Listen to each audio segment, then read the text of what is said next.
Traumatic brain injury. That's the subject.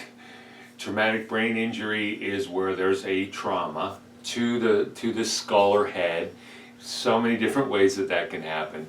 Like when I lip off to my wife, that could be disastrous.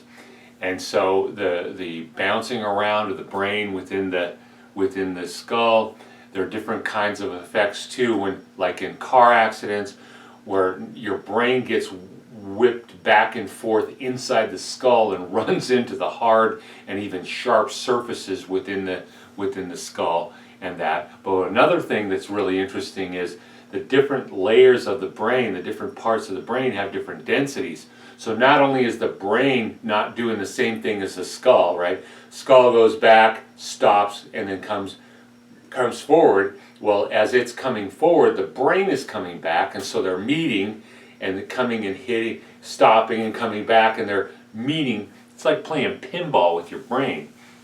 That's why helmets are going to create a bigger problem in the NFL, right? Because it's not what you're putting on your head, it's what's inside your skull that's the problem. If you could figure out a way to shelter and shield that, now that's a good idea. But the bigger the helmet gets, the more the physics gets worse, because the head gets rocketed around. Now I'm creating neck injuries and back injuries because the helmet's bigger and heavier. Yeah, but they don't think, I guess. What?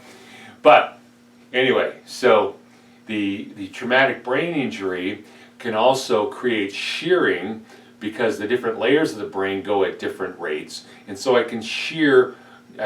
the gray matter can shear from the white matter. We call that diffuse axonal shear. Why do I like traumatic brain injury? I love it because it's different. It doesn't follow regular patterns on specific areas that are going wrong or specific functions that are going wrong. It's across the board. We got all kinds of problems. And so it's really fun to super sleuth that, to do the Sherlock Holmes thing, to figure that out, and then to find what works, because what works with one traumatic brain injury won't work with another brain injury and that. And so the damage that's done to the brain creates inflammation. And that's a big issue because the brain can't handle inflammation. It's the same thing with stroke.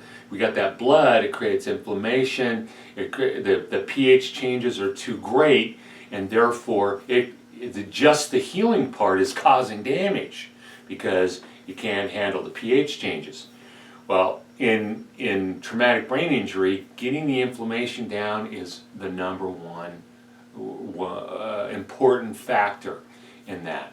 But the idea, the concept that getting that inflammation down so that it stops making more damage, kind of like when you're out in the sun too long and you're out and it burns your skin, and you come inside where it's cool and you put your hand on that skin and you realize, wow, it's still really hot. Well, it's still cooking.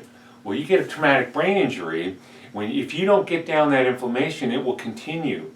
And if that happens, your cells that make inflammation are designed inside your brain are designed not to do that unless it absolutely has to do it.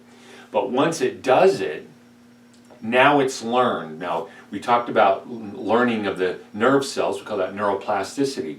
Well, these glial cells that make inflammation, when they make inflammation, they learn, we call it glial priming. Glial priming is disastrous. Why? Because now they've learned how to make inflammation at a higher level. And so it's easier to trigger inflammation in the future. They're more sensitive to making inflammation. So you don't even have to get hit in the head or hit with the same, what we call vector, right? The same angle and same implement, same everything. You could go to Panda Express and get some MSG and now I've reconcussed and I'm making more inflammation. And that's why it's so paramount that we figure out where the problems are and stop the inflammation and then stop anything that might re-trigger it. Even a hormonal event or a highly stressful situation can all have a massive negative impact on traumatic brain injury. Now, traumatic brain injury is scary because it changes the brain. Now, your brain is a predictive mechanism, right? It's seen patterns, and it knows patterns that it's already seen, and it predicts things in the future. That predictor in neuroscience is what we call the personality. The more predictions that you're able to do, the more personality that you have. Well, if we damage the predictor, either the ability to get information in, or to express it, or to crunch the numbers and to make judgments and all that, literally our personalities will change in some way.